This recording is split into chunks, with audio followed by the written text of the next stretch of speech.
चारों, मतलब आप यहाँ पे है तो आपके चारों ओर क्या है, आपका वातावरण है ना बाबू। तो आपके वातावरण मतलब आपसे सवाल पूछ जा रहा है, क्या हमारे वातावरण में शुद्ध पदार्थ है। चारों ओर का मतलब यही होगा बाबू। तो आपके जो पाठ 2 है क्लास 9 का विज्ञान, इसमें फर्स्ट टॉपिक का आएगा शुद्ध पदार्थ क्या है, यानी शुद्ध पदार्थ किसे कहते हैं। तो लिखवाए हैं क्या बाबू कि जो पदार्थ एक ही प्रकार के कणों से मिलकर बना होता है उसे क्या बोलते हैं, हम शुद्ध पदार्थ बोलते हैं। मतलब जो पदार्थ एक ही प्रकार के कणों से मिलकर बना होता है उसे क्या बोलते हैं, शुद्ध पदार्थ। जैसे में चीनी, बालू, लोहा, पारा इत्यादि। मतलब वैसा पदार्थ जिसमें मिलावट नहीं होता है उसे क्या बोलते हैं, हम शुद्ध पदार्थ। जैसे यहाँ पे आपको परिभाषा एग्जाम में पूछेगा तो कैसे लिखेंगे, अगर एग्जाम में दे देगा कि शुद्ध पदार्थ किसे कहते हैं, तो वैसा पदार्थ जो एक ही प्रकार के कणों से मिलकर क्या होता है बाबू, बना होता है उसे क्या बोलते हैं, शुद्ध पदार्थ। जैसे में चीनी, बालू, लोहा, पारा इत्यादि। कोई दिक्कत होगा।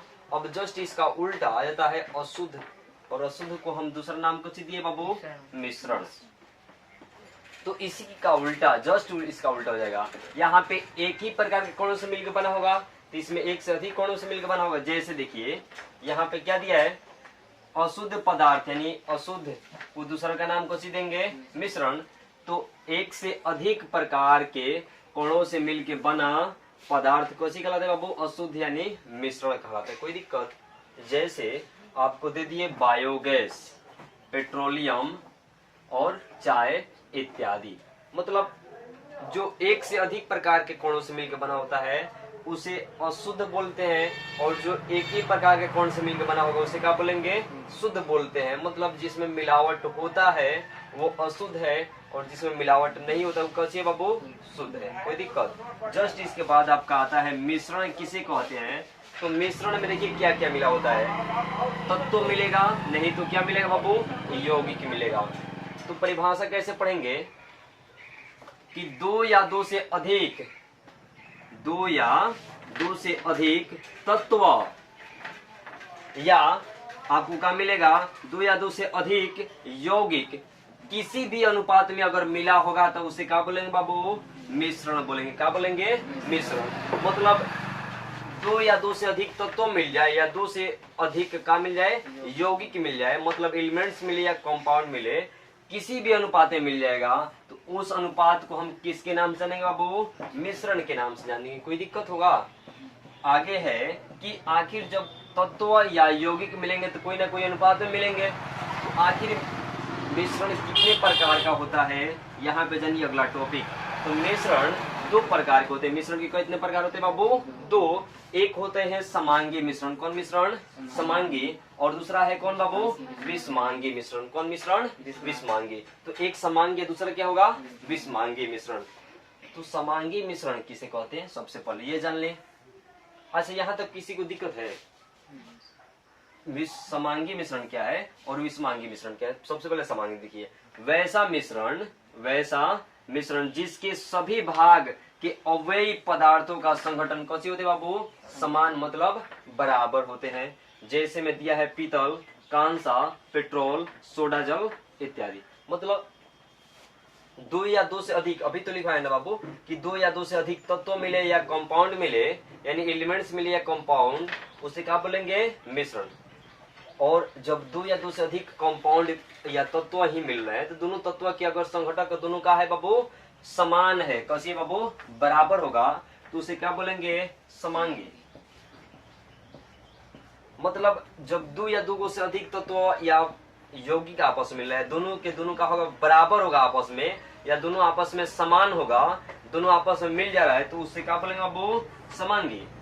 और जस्ट इसका उल्टा है आपका वैसा मिश्रण जिसके सभी भाग का अवयवी पदार्थों का संगठन कैसे बाबू, समान नहीं होते। देखिए इसमें समान होगा, समांगी मिश्रण में दोनों समान होगा, और विषमांगी में क्या होगा बाबू, असमान, यानी समान नहीं होगा। ये आपका कैसे बाबू, विषमांगी के उदाहरण है। समांगी और विषमांगी में मात्र थोड़ा सा अंतर है।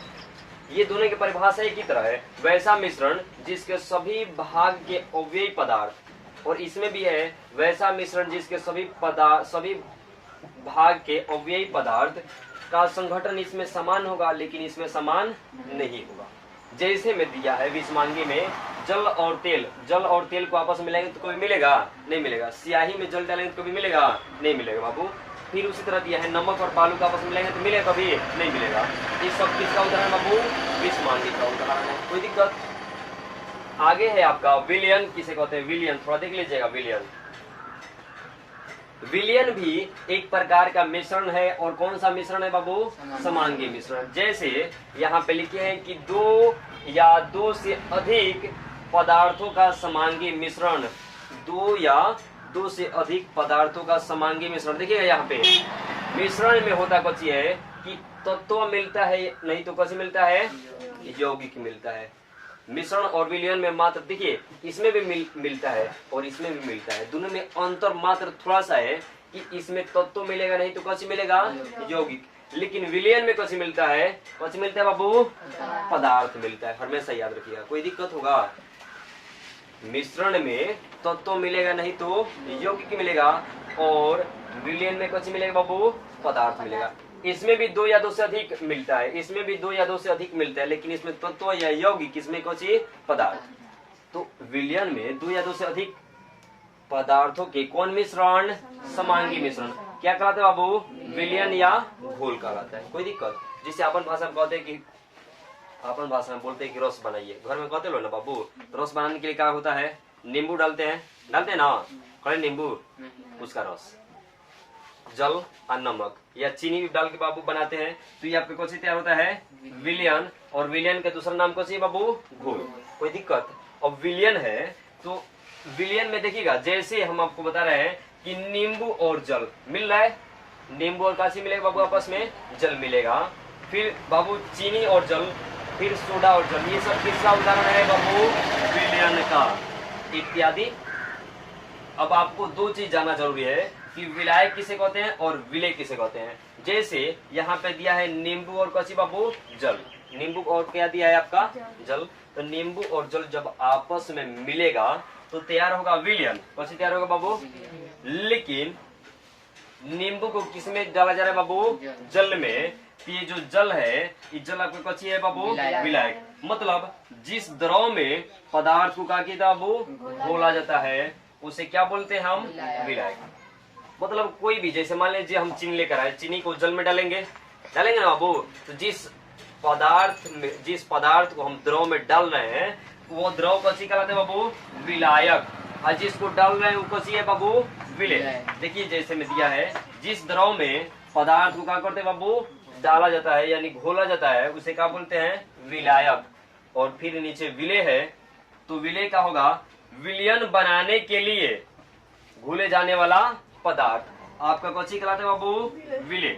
जैसे में यहाँ पे दिया है कि नमक और जल को जब हम आपस में घोलेंगे तो एक विलयन तैयार होगा। लेकिन यहाँ पे जो नमक को हम बाबू घोल रहे हैं तो नमक हमारा कौन सी हो गया? विलय। और जिसमें हम घोल रहे हैं वो कौन सी है बाबू? आपका विलायक। कोई दिक्कत होगा? आगे है बाबू कि ये जो विलयन है, ये विलयन के कुछ ना कुछ तो गुण होगा, पहचाने गुण होगा ना। चलिए इसके हम गुणधर्म को जानते हैं, यानी विलयन के गुणधर्म आपके एग्जाम में कभी पूछ भी सकता है कि विलयन के गुणधर्म बताइए। तो यहाँ पे दिया है कि विलयन जो होगा हमारा कौन मिश्रण है? समांगी मिश्रण। अभी तो बताए हैं बाबू कि विलयन हमारा कौन मिश्रण है बाबू? समांगी मिश्रण है। कोई दिक्कत? फिर आपका है बाबू कि विलयन के जो कण होते हैं ना, इस कण को हम बाबू आंखों के जरिए नहीं देख सकते हैं। यानी फर्स्ट आपका गुणधर्म में क्या याद रखना है कि विलयन आपका कौन मिश्रण है? समांगी। और दूसरा आपको क्या याद रखना है बाबू कि जो विलयन के कण होता है इसको हम आंखों से नहीं देख सकते हैं। कोई दिक्कत होगा? आगे है कि इस 3 नंबर इसमें कि जो इसमें प्रकाश होता है ना बाबू, तो प्रकाश के मार्ग, जैसे मान लीजिए यहाँ पे हम विलयन के घोल तैयार कर रखे हैं, समझे, इस पात्र में, और इस पात्र से हम प्रकाश को जा रहे हैं तो आपके प्रकाश के मार्ग आपको दिखाई नहीं देता है, समझे। और चौथा है बाबू कि ये जो विलयन होते हैं, ये विलयन कैसे होते हैं बाबू? अस्थाई होते हैं। कैसे होते हैं बाबू? अस्थाई। कोई दिक्कत? आगे आपको याद रखना है विलयन के सांद्रता। तो विलयन के सांद्रता के आधार पर विलयन को हम कितने भाग में बांटते हैं? 3 भाग में। अब कहिएगा विलयन की सांद्रता के कैसे पहचानेंगे? तो विलयन में आपको 2 चीज मिलता है, एक कथी मिलेगा बाबू? विलायक, और दूसरा कथी मिलेगा? विलय। विलायक और विलय मिलता है, ये नहीं दुख रहता है। तो किसी भी विलयन में विलायक और विलय के आधार पर, विलायक और विलय के आधार पर, विलयन में 2 मिलेगा, एक विलय और दूसरा का विलायक। ये 2 के आधार पर विलयन को कितने भाग बांटते हैं बाबू? 3 भाग में। पहला है आपका कोची संतृप्त विलयन, और दूसरा कोची बाबू असंतृप्त विलयन, और तीसरा कोची है बाबू अति संतृप्त विलयन। तो सबसे पहले जानेंगे संतृप्त विलयन क्या है, फिर उसके बाद अति असंतृप्त, और फिर उसके बाद अति संतृप्त। कोई दिक्कत? चलिए, संतृप्त विलयन में क्या दे रहे हैं आपको कि जिस विलयन में, थोड़ा ध्यान से देखिएगा लोग, जिस विलयन में विलायक को उसी नियत ताप पर और विलय घुलाने की क्षमता नहीं होती है। मतलब कोई विलयन है और उस विलयन में बाबू विलायक के तापमान को स्थिर कर दे, ना बढ़ाए और ना घटा रहे हैं, तो क्या उसमें और विलय, देखिएगा, तो उसमें और विलय अगर डालेंगे, मतलब जैसे नींबू और बाबू, जैसे में हम डाल दें नींबू और जल, जल के मात्रा, जल के तापमान या मात्रा उसको स्थिर कर दे, और जब मात्रा उसका स्थिर कर दे, क्षमता उसका स्थिर हो जा रहा है, तब बाबू उसमें विलय जो है, मतलब जैसे नींबू है, नींबू को और डाले तो घुल नहीं पाए, बस ये है आपका संतृप्त। मतलब आपको परिभाषा एग्जाम में कैसे लिखना है? जिस विलयन में विलायक को उसी नियत ताप पर और विलय घुलने की क्षमता नहीं होती है। कोई दिक्कत होगा?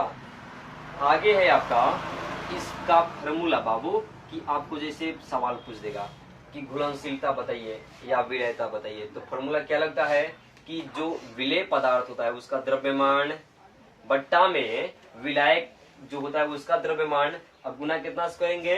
100 से। आगे है आपका असंतृप्त विलयन। असंतृप्त, देखिएगा यहाँ पे जो विलायक के बाबू ताप को हम स्थिर कर दे रहे हैं, तो विलय और नहीं घुल पा रहा है। लेकिन इसमें क्या होगा, थोड़ा देख लीजिए कि असंतृप्त विलयन में जिस विलयन में विलायक उसी ताप पर और विलय घुलने की क्षमता होती है, उसे क्या बोलते हैं बाबू? असंतृप्त। इसमें जब विलायक के मात्रा तापमान को हम निश्चित कर दे रहे हैं ना, तो विलय और नहीं घुल पा रहा है। लेकिन जब इसमें स्थिर कर रहे हैं बाबू, तो जितना मन करे उतना विलय का कर दो तो घुला दीजिए। लेकिन इसमें आ जाइए बाबू, अति संतृप्त। अति संतृप्त विलयन क्या है बाबू? देख लीजिए, जिस विलयन में विलायक अपनी क्षमता से अधिक क्या करता है बाबू? विलय घुला देता है।